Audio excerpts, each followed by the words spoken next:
संपूर्ण विष्णु पुराण तृतीय अंश 7वां अध्याय। यम गीता। श्री मैत्रेय जी बोले, हे गुरु, मैंने जो कुछ पूछा था वह सब आपने यथावत वर्णन किया। अब मैं एक बात और सुनना चाहता हूँ, वह आप मुझसे कहिए। हे महामुने, सातों द्वीप, सातों पाताल और सातों लोक, ये सभी स्थान जो इस ब्रह्मांड के अंतर्गत हैं, स्थूल, सूक्ष्म, सूक्ष्मतर, सूक्ष्माति सूक्ष्म तथा स्थूल और स्थूलतर जीवों से भरे हुए हैं। हे मुनिसत्तम, एक अंगुल का 8वां भाग भी कोई ऐसा स्थान नहीं है जहाँ कर्म बंधन से बंधे हुए जीव न रहते हो। किंतु हे भगवान, आयु के समाप्त होने पर ये सभी यमराज के वशीभूत हो जाते हैं और उन्हीं के आदेशानुसार नरक आदि नाना प्रकार की यातनाएं भोगते हैं। तदंतर पाप भोग के समाप्त होने पर वे देवादि योनियों में घूमते रहते हैं। सकल शास्त्रों का ऐसा ही मत है। आप मुझे वह कर्म बताइए जिसे करने से मनुष्य यमराज के वशीभूत नहीं होता। मैं आपसे यही सुनना चाहता हूँ। श्री पराशर जी बोले, हे मुने, यशी प्रश्न महात्मा नकुल ने पितामह भीष्म से पूछा था। उसके उत्तर में उन्होंने जो कुछ कहा था वह सुनो।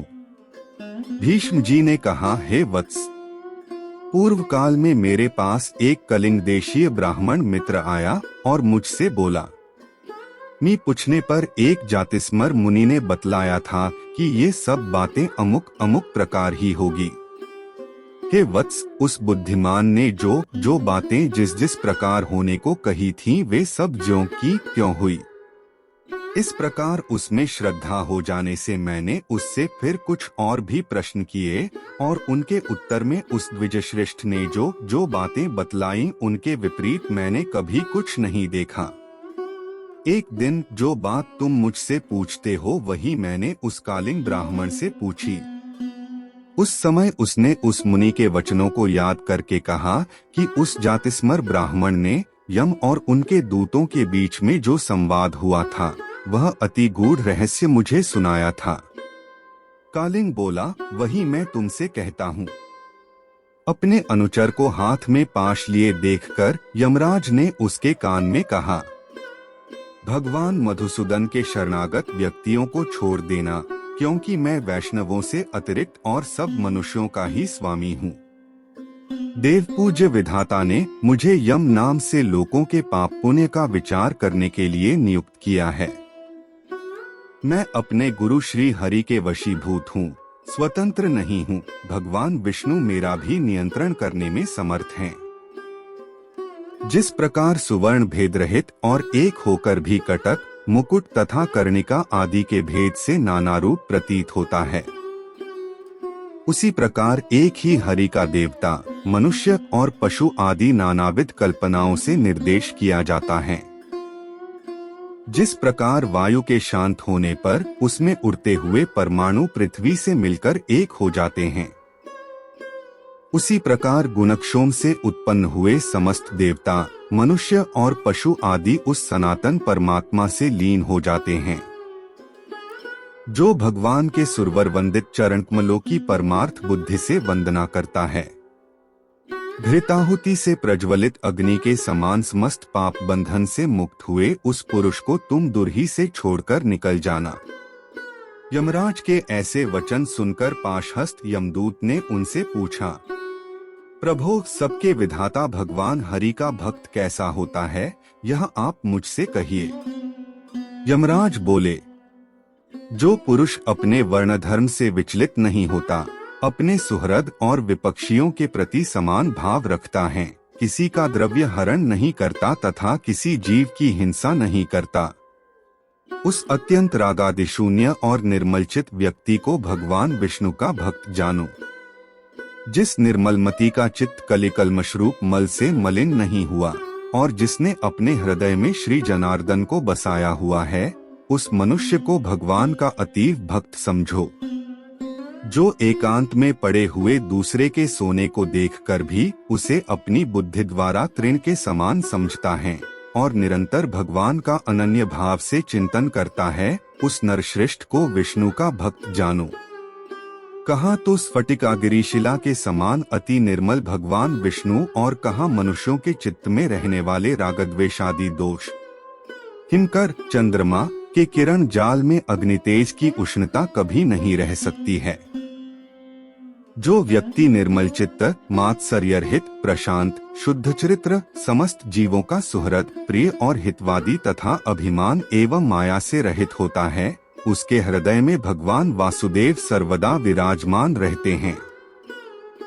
उन सनातन भगवान के हृदय में विराजमान होने पर पुरुष इस जगत में सौम्य मूर्ति हो जाता है।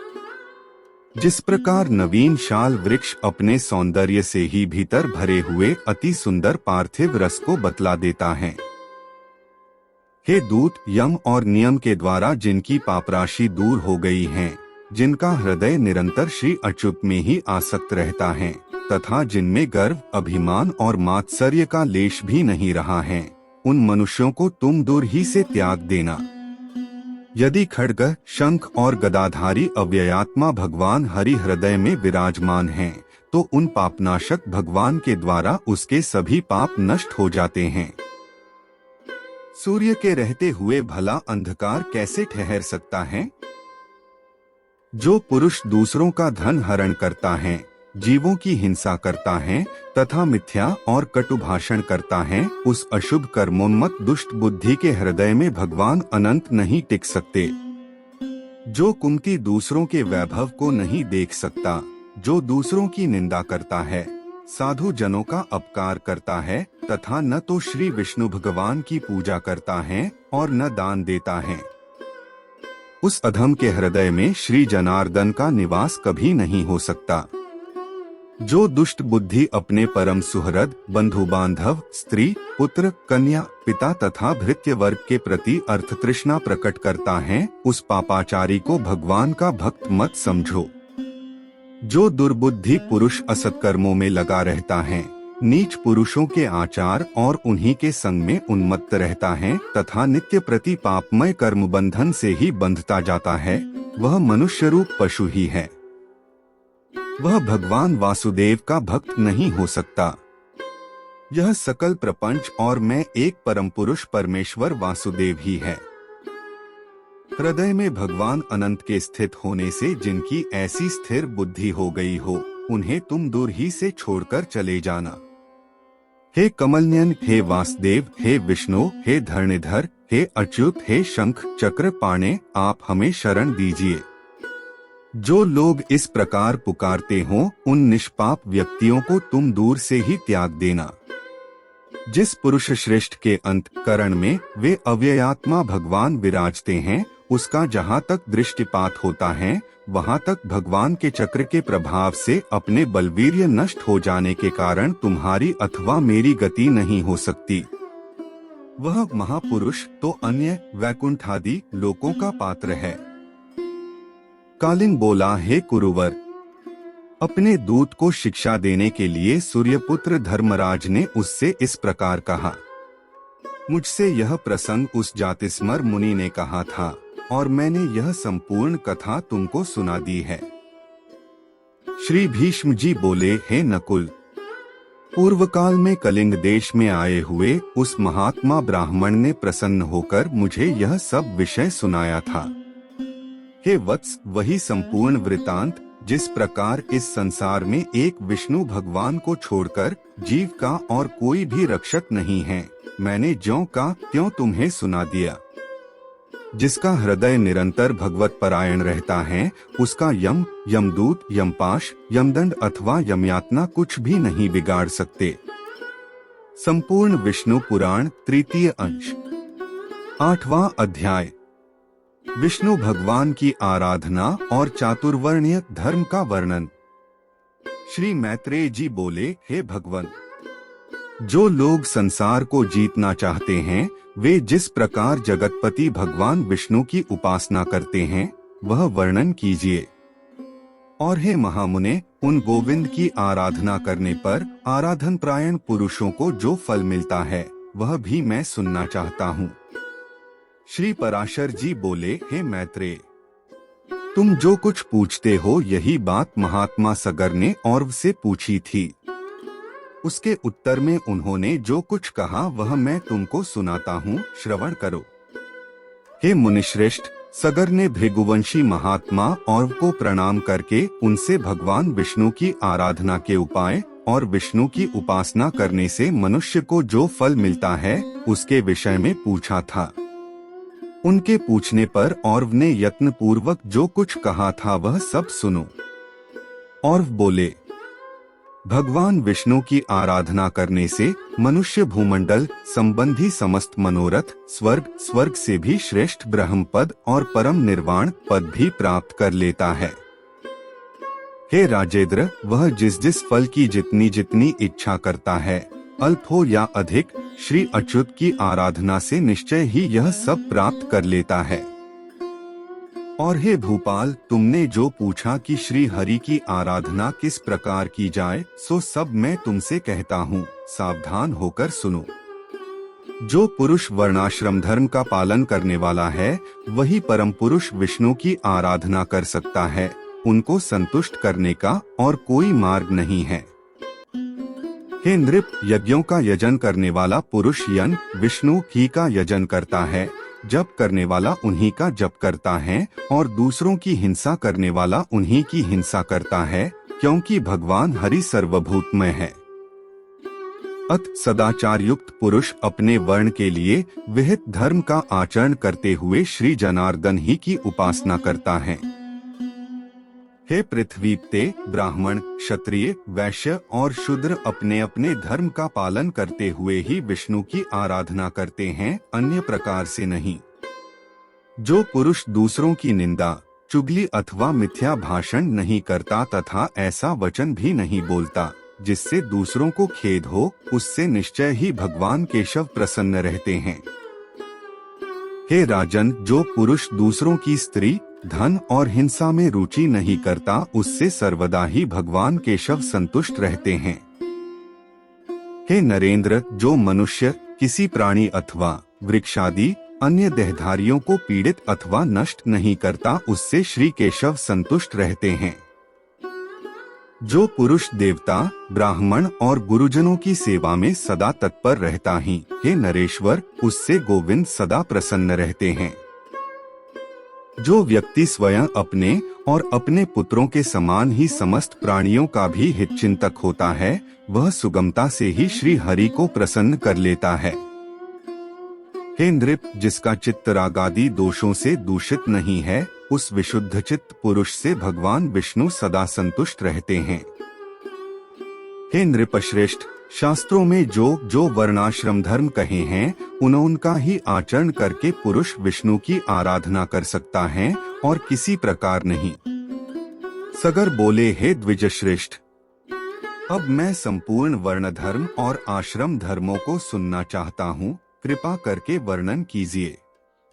और बोले, जिनका मैं वर्णन करता हूँ उन ब्राह्मण, क्षत्रिय, वैश्य और शूद्रों के धर्मों का तुम एकाग्रचित्त होकर क्रमश श्रवण करो।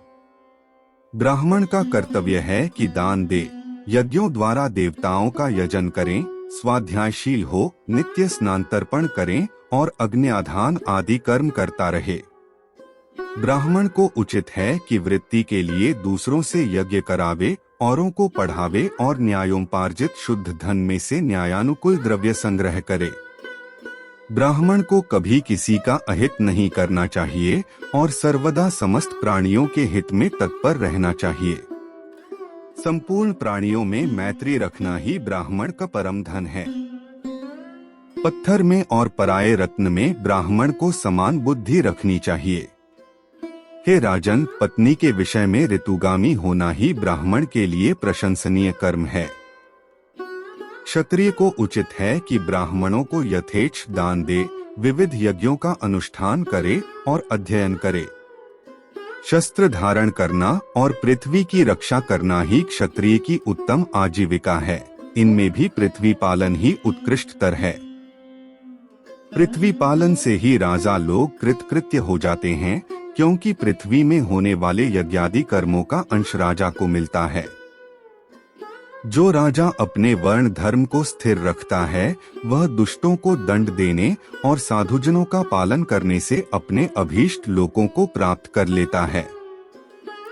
हे नरनाथ, लोक पितामह ब्रह्मा जी ने वैश्यों को पशुपालन, वाणिज्य और कृषि ये जीविका रूप से दिए हैं। अध्ययन, यज्ञ, दान और नित्य नैमित्तिकादि कर्मों का अनुष्ठान ये कर्म उसके लिए भी विहित है। शूद्र का कर्तव्य यही है कि द्विजातियों की प्रयोजन सिद्धि के लिए कर्म करें और उसी से अपना पालन पोषण करें अथवा वस्तुओं के लेने बेचने अथवा कारीगरी के कामों से निर्वाह करे। अति नम्रता, शौच, निष्कपट स्वामी सेवा, मंत्रहीन यज्ञ, अस्तेय, सत्संग और ब्राह्मण की रक्षा करना ये शूद्र के प्रधान कर्म है। हे राजन, शूद्र को भी उचित है कि दान दे, बलिवैश्वदेव अथवा नमस्कार आदि अल्प यज्ञों का अनुष्ठान करे, पितृश्राद्ध आदि कर्म करे, अपने आश्रित कुटुंबियों के भरण पोषण के लिए सकल वर्णों से द्रव्य संग्रह करे और ऋतुकाल में अपनी ही स्त्री से प्रसंग करे। हे नरेश्वर, इनके अतिरिक्त समस्त प्राणियों पर दया, सहनशीलता, अमानिता, सत्य, शौच, अधिक परिश्रम न करना, मंगलाचरण, प्रियवादिता, मैत्री, निष्कामता, अकृपणता और किसी के दोष न देखना ये समस्त वर्णों के सामान्य गुण हैं। सब वर्णों के सामान्य लक्षण इसी प्रकार हैं। अब इन ब्राह्मणादि चारों वर्णों के आप धर्म और गुणों का श्रवण करो। आपत्ति के समय ब्राह्मण को क्षत्रिय और वैश्य वर्णों की वृत्ति का अवलंबन करना चाहिए तथा क्षत्रिय को केवल वैश्व वृत्ति का ही आश्रय लेना चाहिए। ये दोनों शूद्र का कर्म, सेवा आदि कभी न करें। हे राजन, इन उपरोक्त वृत्तियों को भी सामर्थ्य होने पर त्याग दे, केवल आपातकाल में ही इनका आश्रय ले, कर्म संकर्ता कर्मों का मेल न करें। हे राजन, इस प्रकार वर्णधर्मों का वर्णन तो मैं तुमसे कर दिया, अब आश्रम धर्मों का निरूपण और करता हूँ, सावधान होकर सुनो। संपूर्ण विष्णु पुराण, तृतीय अंश, 9वां अध्याय, ब्रह्मचर्य आदि आश्रमों का वर्णन। और बोले, हे भूपते, बालक को चाहिए कि उपनयन संस्कार के अनंतर वेदाध्ययन में तत्पर होकर ब्रह्मचर्य का अवलंबन कर सावधानता पूर्वक गुरुगृह में निवास करे। वहां रहकर उसे शौच और आचार व्रत का पालन करते हुए गुरु की सेवा शुश्रूषा करनी चाहिए तथा व्रतादि का आचरण करते हुए स्थिर बुद्धि से वेदाध्ययन करना चाहिए। हे राजन, दोनों संध्याओं में एकाग्र होकर सूर्य और अग्नि की उपासना करे तथा गुरु का अभिवादन करें। गुरु के खड़े होने पर खड़ा हो जाए, चलने पर पीछे पीछे चलने लगे तथा बैठ जाने पर नीचे बैठ जाए। हे नृपश्रेष्ठ, इस प्रकार कभी गुरु के विरुद्ध कोई आचरण न करे। गुरुजी के कहने पर ही उनके सामने बैठकर एकाग्रचित्त से वेदाध्ययन करें और उनकी आज्ञा होने पर ही भिक्षान्न भोजन करें। जल में प्रथम आचार्य के स्नान कर चुकने पर फिर स्वयं स्नान करे तथा प्रतिदिन प्रातः काल गुरुजी के लिए समिधा, जल, कुश और पुष्पादि लाकर जुटा दे। इस प्रकार अपना अभिमत वेद पाठ समाप्त कर चुकने पर बुद्धिमान शिष्य गुरु जी की आज्ञा से उन्हें गुरु दक्षिणा देकर गृहस्थाश्रम में प्रवेश करे। हे राजन, फिर विधि पूर्वक पानी ग्रहण कर अपनी वर्णानुकूल वृत्ति से द्रव्योपार्जन करता हुआ सामर्थ्यानुसार समस्त गृह कार्य करता रहे। पिंडदानादि से पितृगण की, यज्ञादि से देवताओं की, अन्नदान से अतिथियों की, स्वाध्याय से ऋषियों की, पुत्रोत्पत्ति से प्रजापति की, बलियों, अन्नभाग से भूतगण की तथा वात्सल्य भाव से संपूर्ण जगत की पूजा करते हुए पपुरुष अपने कर्मों द्वारा मिले हुए उत्तमोत्तम लोकों को प्राप्त कर लेता है। जो केवल भिक्षावृत्ति से ही रहने वाले परिव्राजक और ब्रह्मचारी आदि हैं, उनका आश्रय भी गृहस्थाश्रम ही है, अतः यह सर्वश्रेष्ठ है। हे राजन, विप्रगण वेदाध्ययन, तीर्थ स्नान और देश दर्शन के लिए पृथ्वी पर्यटन किया करते हैं। उनमें से जिनका कोई निश्चित गृह अथवा भोजन प्रबंध नहीं होता और जो जहां सायंकाल हो जाता है वही ठहर जाते हैं, उन सबका आधार और मूल गृहस्थाश्रम ही है। हे राजन, ऐसे लोग जब घर आवें तो उनका कुशल प्रश्न और मधुर वचनों से स्वागत करें तथा शय्या, आसन और भोजन के द्वारा उनका यथाशक्ति सत्कार करें। जिसके घर से अतिथि निराश होकर लौट जाता है, उसे अपने समस्त दुष्कर्म देकर वह अतिथि उसके पुण्य कर्मों को स्वयं ले जाता है। गृहस्थ के लिए अतिथि के प्रति अपमान, अहंकार और दंभ का आचरण करना, उसे देकर पछताना, उस पर प्रहार करना अथवा उससे कटुभाषण करना उचित नहीं है। इस प्रकार जो गृहस्थ अपने परम धर्म का पूर्णतया पालन करता है, वह समस्त बंधनों से मुक्त होकर अत्युत्तम लोकों को प्राप्त कर लेता है। हे राजन, इस प्रकार गृहस्थोचित कार्य करते करते जिसकी अवस्था ढल गई हो, उस गृहस्थ को उचित है कि स्त्री को पुत्रों के प्रति सौंपकर अथवा अपने साथ लेकर वन को चला जाए। वहाँ पत्र, मूल, फल आदि का आहार करता हुआ लोभ, श्मश्रु, दाढ़ी मूछ और जटाओं को धारण कर पृथ्वी पर शयन करें और मुनिवृत्ति का अवलंबन कर सब प्रकार अतिथि की सेवा करें। उसे चर्म, काश और कुशाओं से अपना बिछौना तथा ओढ़ने का वस्त्र बनाना चाहिए। हे नरेश्वर, उस मुनि के लिए त्रिकाल स्नान का विधान है। इसी प्रकार देव पूजन, होम, सब अतिथियों का सत्कार, भिक्षा और बलिवैश्वदेव भी उसके विहित कर्म है। हे राजेंद्र, वन्य तैलादि को शरीर में मलना और शीतोष्ण का सहन करते हुए तपस्या में लगे रहना उसके प्रशस्त कर्म है। जो वानप्रस्थ मुनि इन नियत कर्मों का आचरण करता है, वह अपने समस्त दोषों को अग्नि के समान भस्म कर देता है और नित्य लोकों को प्राप्त कर लेता है। हे नृप, पंडित गण जिस चतुर्थ आश्रम को भिक्षु आश्रम कहते हैं, अब मैं उसके स्वरूप का वर्णन करता हूँ, सावधान होकर सुनो। हे नरेंद्र, तृतीय आश्रम के अनंतर पुत्र, द्रव्य और स्त्री आदि के स्नेह को सर्वथा त्याग कर तथा मात्सर्य को छोड़कर चतुर्थ आश्रम में प्रवेश करे। हे पृथ्वीपते, भिक्षु को उचित है कि अर्थ, धर्म और कामरूप त्रिवर्ग संबंधी समस्त कर्मों को छोड़ दें, शत्रु मित्रादि में समान भाव रखें और सभी जीवों का सुहृद हो। निरंतर समाहित रहकर जरायुज, अंडज और स्वदेज आदि समस्त जीवों से मन, वाणी अथवा कर्म द्वारा कभी द्रोह न करें तथा सब प्रकार की आसक्तियों को त्याग दे। ग्राम में 1 रात और पुर में 5 रात्रि तक रहें तथा इतने दिन तो इस प्रकार रहे जिससे किसी से प्रेम अथवा द्वेष न हो। जिस समय घरों में अग्नि शांत हो जाए और लोग भोजन कर चुके, उस समय प्राण रक्षा के लिए उत्तम वर्णों में भिक्षा के लिए जाए। परिव्राजक को चाहिए कि काम, क्रोध तथा दर्प, लोभ और मोह आदि समस्त दुर्गुणों को छोड़कर ममता शून्य होकर रहे। जो मुनि समस्त प्राणियों को अभयदान देकर विचरता है, उसको भी किसी से कभी कोई भय नहीं होता। जो ब्राह्मण चतुर्थ आश्रम में अपने शरीर में स्थित प्राणादि सहित जठराग्नि के उद्देश्य से अपने मुख में भिक्षान्नरूप हवि से हवन करता है, वह ऐसा अग्निहोत्र करके अग्निहोत्रियों के लोकों को प्राप्त हो जाता है। जो ब्राह्मण बुद्धियोगी से युक्त होकर यथाविधि आचरण करता हुआ उस मोक्षाश्रम का पवित्रता और सुख पूर्वक आचरण करता है, वह निरिबंधन अग्नि के समान शांत होता है और अंत में ब्रह्मलोक प्राप्त करता है। संपूर्ण विष्णु पुराण, तृतीय अंश, 10वां अध्याय। जात कर्म, नामकरण और विवाह संस्कार की विधि। सगर बोले, हे द्विजश्रेष्ठ, अपने चारों आश्रम और चारों वर्णों के कर्मों का वर्णन किया। अब मैं आपके द्वारा मनुष्यों के कर्मों को सुनना चाहता हूँ। हे भृगुश्रेष्ठ, मेरा विचार है कि आप सर्वज्ञ हैं। अतएव आप मनुष्यों के नित्य नैमित्तिक और काम्य आदि सब प्रकार के कर्मों का निरूपण कीजिए। और ये बोले, हे राजन, आपने जो नित्य नैमित्तिक आदि क्रियाकलाप के विषय में पूछा, सो मैं सबका वर्णन करता हूँ, एकाग्रचित्त होकर सुनो।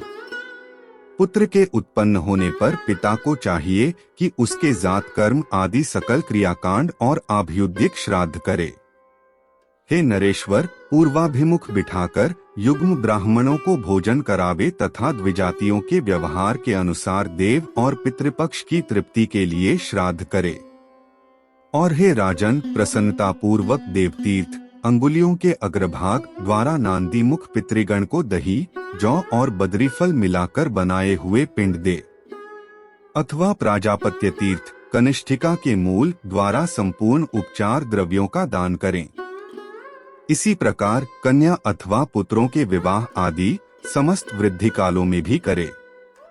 तदंतर पुत्रोत्पत्ति के 10वें दिन पिता नामकरण संस्कार करे।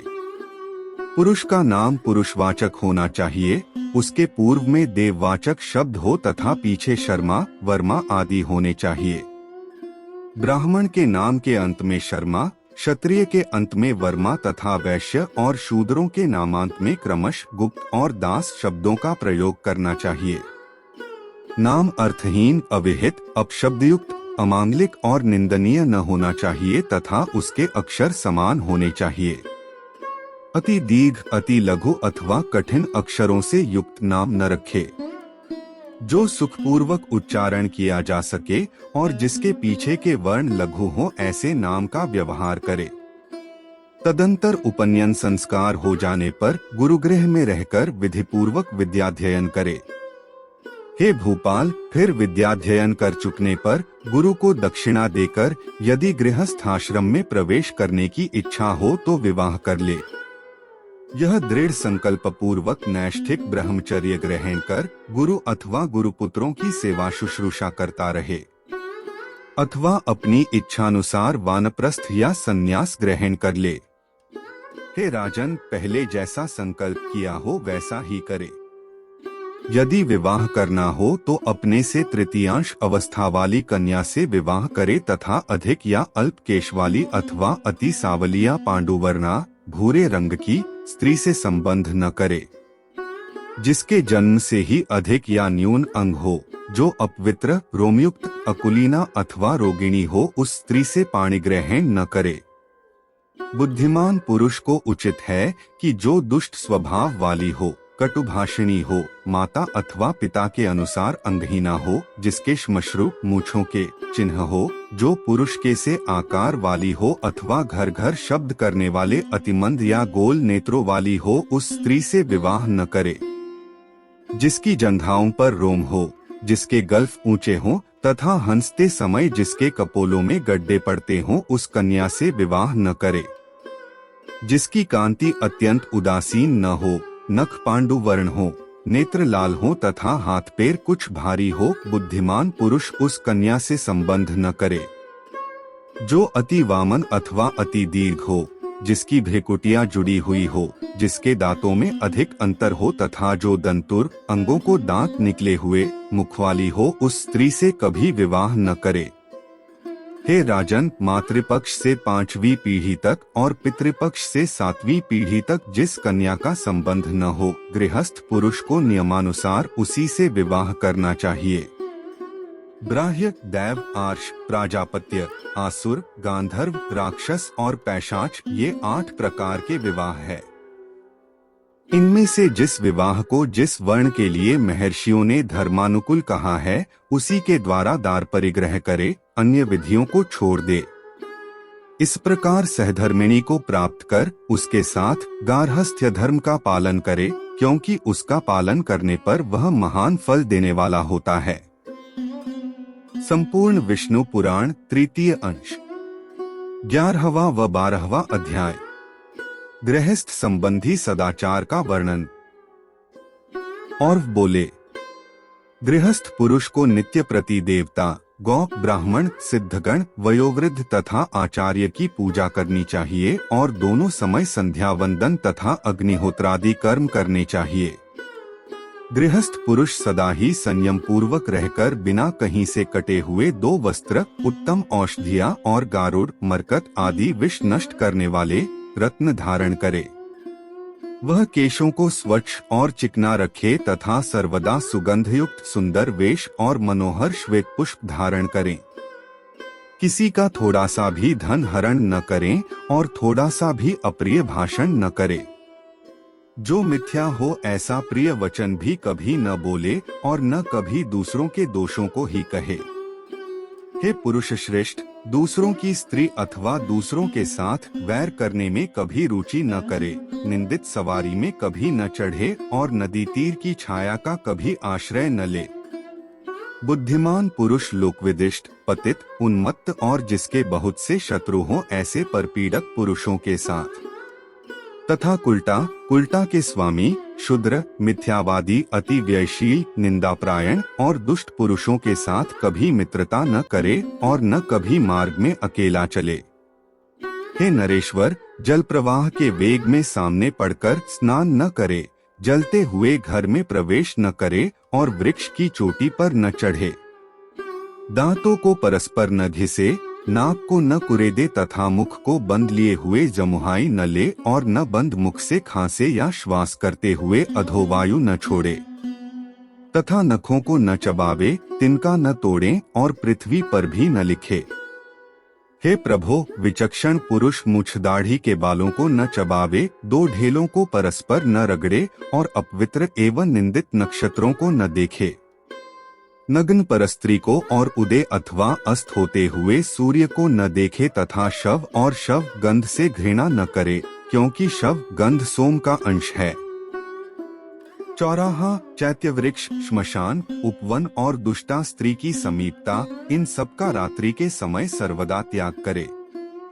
बुद्धिमान पुरुष अपने पूजनीय देवता, ब्राह्मण और तेजोमय पदार्थों की छाया को कभी न लांघे तथा शून्य वनखंडी और शून्य घर में कभी अकेला न रहे।